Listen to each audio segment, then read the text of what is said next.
सर्वेभ्यो नमः।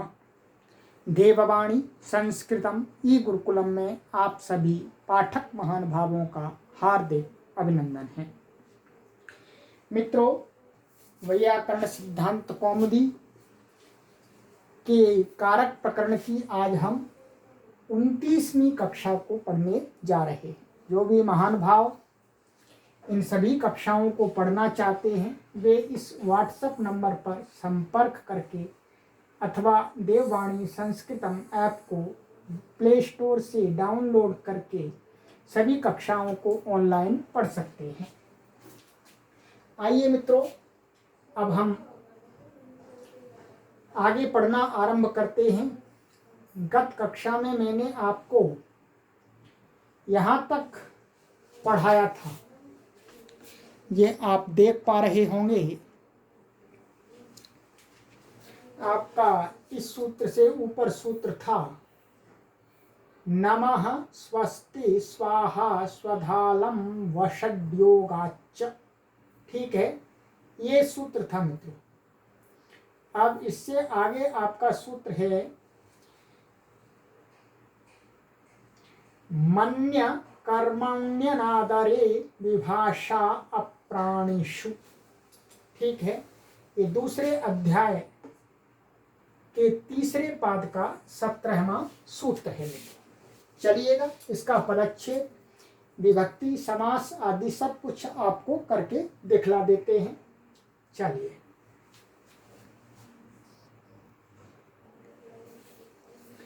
लीजिएगा मित्रों। पदच्छेद है मन्य कर्मणि सप्तमी व्यक्ति एकवचनांतम, अनादरे सप्तमी व्यक्ति एकवचनांतम, विभाषा प्रथमा व्यक्ति एकवचनांतम, अप्राणिषु सप्तमी व्यक्ति बहुवचनांतम।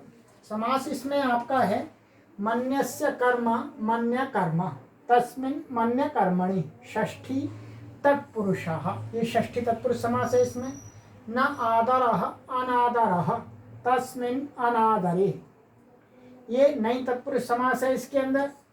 और न प्राणिनः अप्राणिनः तेषु अप्राणिषु, ये भी नई तत्पुरुष समास है।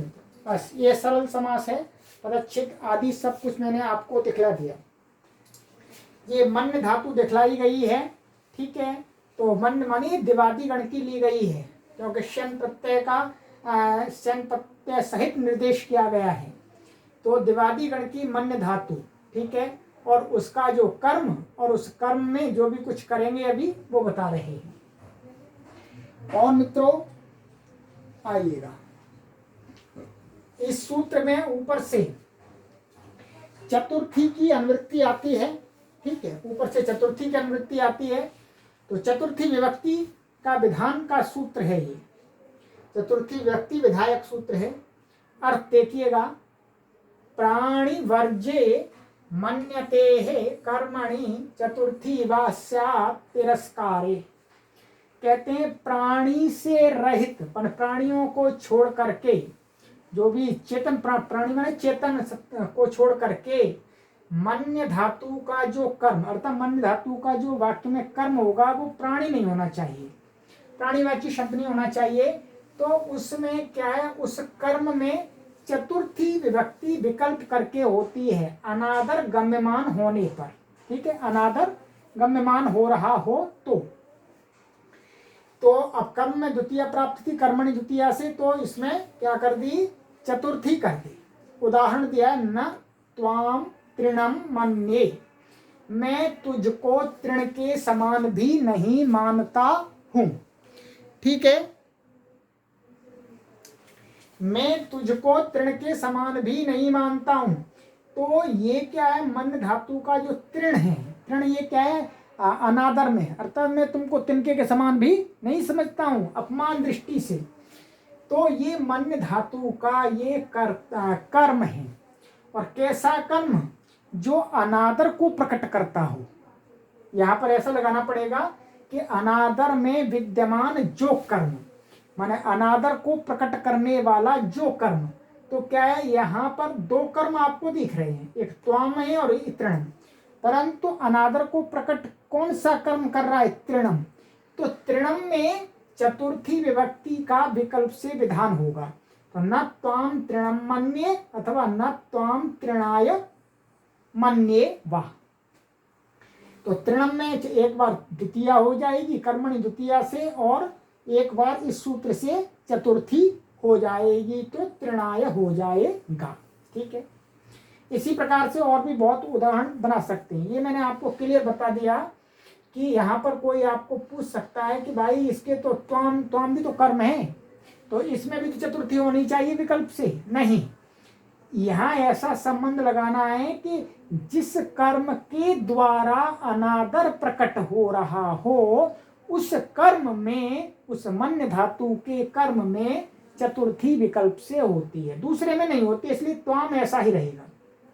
आगे कहते हैं शना निर्देशात तानादिक योगे न, माने तनादिगण में भी मन धातु है, तो यहाँ शन्य दिवादिभ्य शन का यह पड़ा हुआ है साथ लेकर के, इसलिए शना निर्देश से क्या है, तनादिगण की जो धातु है उसमें ये वाला सूत्र कार्य नहीं करेगा।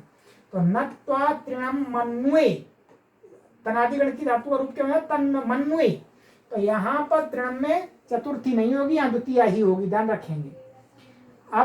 अब कह रहे हैं कि ऐसा है कि ऐसा यहाँ पर ये सूत्र बनाया है, तो अप्राणिषु कहने पर कुछ दोष आता है, तो ऐसा कहना चाहिए, ये वार्तिक है कि आचार्य पाणिनि के सूत्र को ऐसा लेना चाहिए हमें कि अप्राणिषु, ये लिखा है अप्राणिषु इति अपनीय, यहाँ पर इसको हटा करके, अप्राणिषु को हटा करके क्या पढ़ना चाहिए आचार्य पाणिनि महाराज जी को,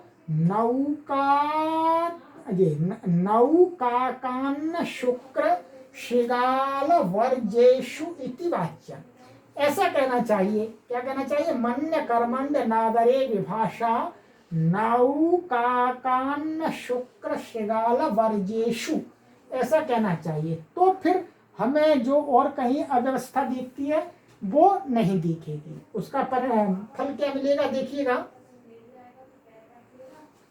ये देखिएगा फल मिलेगा इसका,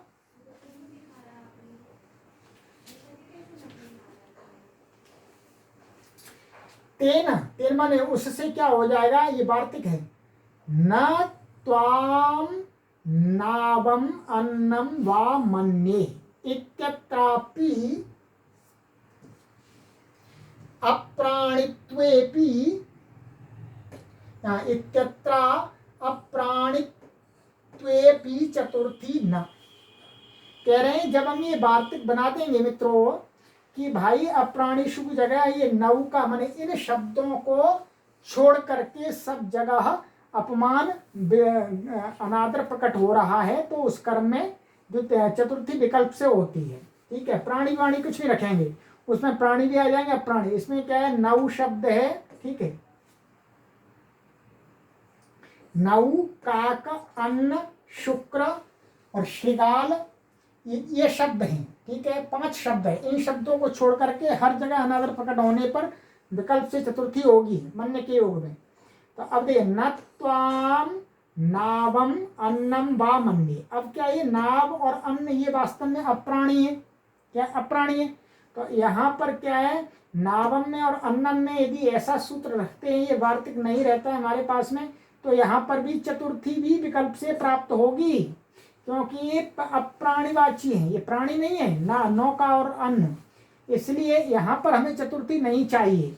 तो इसलिए यहाँ पर इसको हटा करके ऐसा कहना चाहिए कि नौ शब्द है, काक शब्द है, इन शब्दों में तो ये कर्म होंगे मन धातु के और अनादर को प्रकट करेंगे, तो इनमें चतुर्थी विकल्प से नहीं होती, इनमें प्रथम द्वितीया ही होती है। इत्यत्रापि यानी यहाँ पर भी क्या हो जाएगा इस वार्तिक से,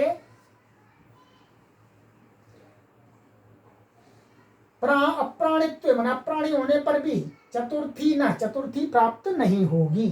ठीक है, और नत्वा शुने मन्ये इत्यत्र प्राणित्वेपि भवत्येव, और यहाँ पर प्राणी होने पर भी क्या है, शुने, ऐसा हमको मिलता है चतुर्थी, तो इसमें प्राणी होने पर भी क्या है, शुने में चतुर्थी विकल्प से में दिख जाएगी।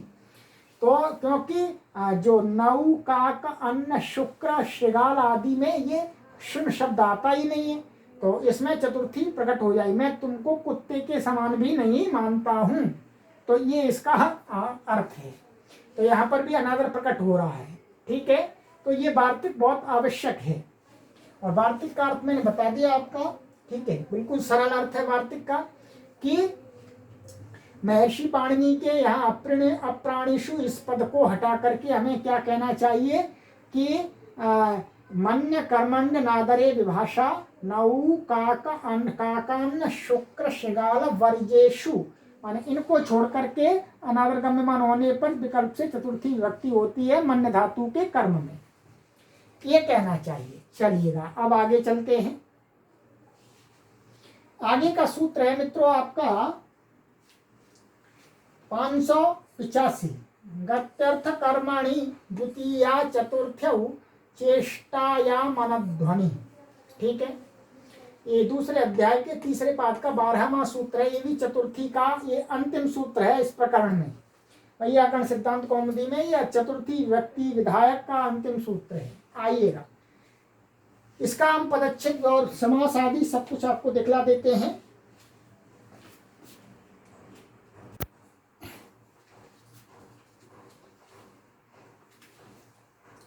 तो मित्रों ये इसका पदच्छेद है। गत्यर्थ कर्मणि सप्तमी विभक्ति एकवचनांतम, द्वितीया चतुर्थ्यौ प्रथमा विभक्ति एकवचनांतम द्विवचनांतम, चेष्टायाम सप्तमी विभक्ति एकवचनांतम, अनध्वनि सप्तमी विभक्ति एकवचनांतम। और समास है इसके अंदर गति ही अर्थो येषाम ते गत्यर्थाः धातवः। गति अर्थ है जिन धातुओं का, गमन अर्थ है जिन धातुओं का, वो सभी धातुएं क्या कहलाती हैं? गत्यर्थाः। बहुव्रीहि समास है। गत्यर्थानाम कर्म गत्यर्थ कर्म तस्मिन् गत्यर्थ कर्मणि, माने गत्यर्थक जो धातुएं हैं उनका जो कर्म वो क्या हुआ? गत्यर्थ कर्म। तस्मिन् उस गत्यर्थ कर्म में सप्तमी, तो षष्ठी तत्पुरुष समास हुआ इसमें। और द्वितीया च चतुर्थी च द्वितीया चतुर्थ्यौ इतरेतर योगद्वंद्व समास हुआ इसमें, ये सरल है। और इसमें अनध्वनि में नाध्वा अनध्वा तस्मिन् अनध्वनि, इसमें नहीं तत्पुरुष समास हुआ। ठीक है, अध्वा माने मार्ग, और जो मार्ग नहीं है उसको कहने के लिए। चलिएगा अब हम देखते हैं आचार्य भट्टो जी दीक्षित महाराज जी इसका अर्थ क्या करते हैं। इसमें भी ऊपर से मित्रों चतुर्थी विभक्ति ये सामान्य है, तो इसमें आपकी ऊपर से अनुवृत्ति आ रही है। एक तो अनभिहिते की अनुवृत्ति आ रही है, तो अनभिहिते कर्म में द्वितीय तो प्राप्त थी, तो दोनों विभक्तियों का विधान कर रहे हैं शर्त विशेष पर। आइएगा क्या कहते हैं महाराज जी, देखिएगा। अध्वभिन्ने गत्यर्थानाम कर्मण्येते स्तः चेष्टायाम। बहुत शॉर्टकट में अर्थ कहा, क्या कहते हैं कि अध्वा से भिन्न मान मार्ग से भिन्न जो गत्यर्थक धातु का जो कर्म होगा, गमनार्थक धातुओं का जो कर्म है वो कैसा होना चाहिए? मार्ग से भिन्न होना चाहिए। तो उसमें क्या है? और चेष्टायाम, चेष्टा भी हो रही हो, क्या है? गमनार्थक होने पर चेष्टा भी हो रही हो, अर्थात एक स्थान से दूसरे स्थान पर जाना भी हो रहा हो, तो उसमें क्या है? एते माने द्वितीय और चतुर्थी ये दोनों विभक्ति होती हैं। कैसी कर्म में? अनभिहित कर्म में। तो उदाहरण देखिए, ग्रामम ग्रामाय वा गच्छति, तो ये गम धातु गमनार्थक है, ये तो गत्यर्थक। तो क्या ग्राम को जाता है अथवा ग्राम के लिए जाता है, दोनों हो सकती है। चतुर्थी भी कर सकते हैं आप और द्वितीय भी कर सकते हैं, दोनों का अर्थ यही होगा गांव को जाता है। इसमें गांव को जा रहा है तो चेष्टा भी हो रही है, और मार्ग को कहने वाला ये गांव शब्द नहीं है, तो गांव को कहने वाला शब्द है। अब कहते हैं चेष्टायाम नहीं पढ़ते तो क्या होता? चेष्टायाम किम, चेष्टायाम ये क्या है? सूत्र के अंदर कहते हैं मनसा हरिम व्रजति, मन के द्वारा हरि को प्राप्त कर रहा है जी, ऐसे बोलते हैं भाई हरि को प्राप्त कर रहा है, हरि के पास में जा रहा है मन से। ठीक है तो क्या है, यहाँ पर चेष्टा नहीं हो रही, मन से जा रहा है, चेष्टा नहीं, गमनार्थक धातु तो है ब्रज, तो उसका कर्म भी है, परंतु क्या है वो ये जो चेष्टा नहीं हो रही, कोई मन से क्या चेष्टा होगी, कोई हिलना डुलना नहीं होता, तो इसलिए यहाँ पर चतुर्थी नहीं होगी, यहाँ पे द्वितीया ही होगी, कर्मणि द्वितीया से। और कहते हैं इसमें अनध्वनि क्यों पढ़ा, तो अनध्वनि इति किम, अनध्वनि क्या है, ये नहीं पढ़े तो क्या दोष आ जाएगा, तो कहते हैं पंथानम गच्छति। तो पंथा शब्द का क्या है, मार्ग, पंथा और अध्व दोनों एक ही पर्यायवाची है, तो पंथानम गच्छति माने मार्ग को जाता है, तो यहाँ पंथानम है, ये अध्वन अध्वावाची शब्द है, इसलिए यहाँ पर चतुर्थी नहीं होगी। यदि यहाँ पर नहीं पढ़ते तो यहाँ पर भी चतुर्थी विकल्प से प्राप्त हो जाती। अब अपनी तरफ से शंका को उठा करके कहते हैं कि देखो जी, गंत्रा अधिष्ठिते अध्वनि एव अयम निषेध, ये जो निषेध कहा है अनध्वनि, ये क्या कहा है कि जो गंत माने जाने वाला, जाने के वाले के द्वारा जिस मार्ग में अधिष्ठित माने स्थित हो गया है और चल रहा है, ठीक है, जिस मार्ग में चल रहा है, जहाँ जाना है, तो उस मार्ग को कहने वाला जो शब्द है उसी का यहाँ पर निषेध किया है ना ध्वनि। परंतु क्या है, हमको जाना है दिल्ली, हमको जाना है दिल्ली, और हमने मार्ग पकड़ा, हमने मार्ग पकड़ लिया गलत, हमने मार्ग पकड़ लिया बद्रीनाथ की तरफ चलने का, तो उधर जा रहे हैं, फिर हमें किसी ने बताया कि भाई इधर कहाँ जा रहे, दिल्ली इधर नहीं है इधर है, तो वहां पर ये निषेध नहीं लगेगा। इसलिए कहा गंत्रा अधिष्ठिते अध्वनि एव अयम निषेध, माने जो गंता है माने जो जाने वाला है, पथिक है, वो जिस मार्ग पर स्थित है उस मार्ग पर चल रहा है और वो जहाँ जाना है वहां पहुंचेगा, उसमें ही ये निषेध है। पंथानम गच्छति माने वो मार्ग को जा रहा है, जहाँ पहुंचना है उस मार्ग पर जा रहा है, इसलिए यहाँ पर चतुर्थी नहीं हुई। परंतु यदा तो उत्पथात पंथा एव आक्रमितुम इष्यते तदा चतुर्थी भवत्येव उत्पथेन पथे गच्छति। ठीक है, इसका अर्थ है उत्पथेन पथे गच्छति माने गलत मार्ग पर जा रहा था, तो गलत मार्ग से अब वो सही मार्ग पर जा रहा है, सही मार्ग की तरफ जा रहा है। अर्थात बोलते हैं भाई गलत मार्ग से सही मार्ग पर जा रहा है, तो सही मार्ग पर जाने के लिए गलत मार्ग से हटा है, तो यहाँ पर क्या है, वही पथे, यहाँ तो चतुर्थी हो जाएगी, क्योंकि जो गंता था वो तो इस मार्ग में स्थित था, इस मार्ग से इसमें आ रहा है। ठीक है, तो यहाँ पथे में चतुर्थी विभक्ति हो जाती है। जो ये निषेध होगा, ये निषेध होगा कि उस पंथा पर चल ही रहा है, तो वहां द्वितीया ही होगी, चतुर्थी नहीं होगी। परंतु गलत मार्ग से सही मार्ग की तरफ जा रहा है, तो वहां तो पथे में माने अध्वावाची शब्द में चतुर्थी हो ही जाती है और द्वितीया भी हो ही जाएगी। ठीक है, चलिएगा। तो मित्रों, ये आज की कक्षा में हमने आज तक चतुर्थी विभक्ति और संप्रदान कारक पर्यंत व्याकरण के अंदर जो भी कुछ था वह सारा पढ़ा दिया आपको। इसके में आपको वार्तिक भी पढ़ाए गए हैं, अष्टाध्यायी के सभी चतुर्थी विभक्ति विधायक और संप्रदान संज्ञा कारक तक के जितने भी वार्तिक सूत्र आदि सब कुछ परिभाषाएं, वो सभी मैंने आपको इन कक्षाओं में पढ़ा दिया है। अब आगे की कक्षा में नया कारक हमारे सामने, हमारे समक्ष आचार्य भट्टो जी दीक्षित महाराज जी उपस्थित करेंगे। ध्रुवम अपाये पादान, अपादान कारक की बात हम आगे की कक्षा में करेंगे और पंचमी विभक्ति की बात करेंगे, इसको पढ़ेंगे। ठीक है, संपूर्ण कारक प्रकरण हम पढ़ा रहे हैं मित्रों, एकदम बिल्कुल समझा करके चलिएगा।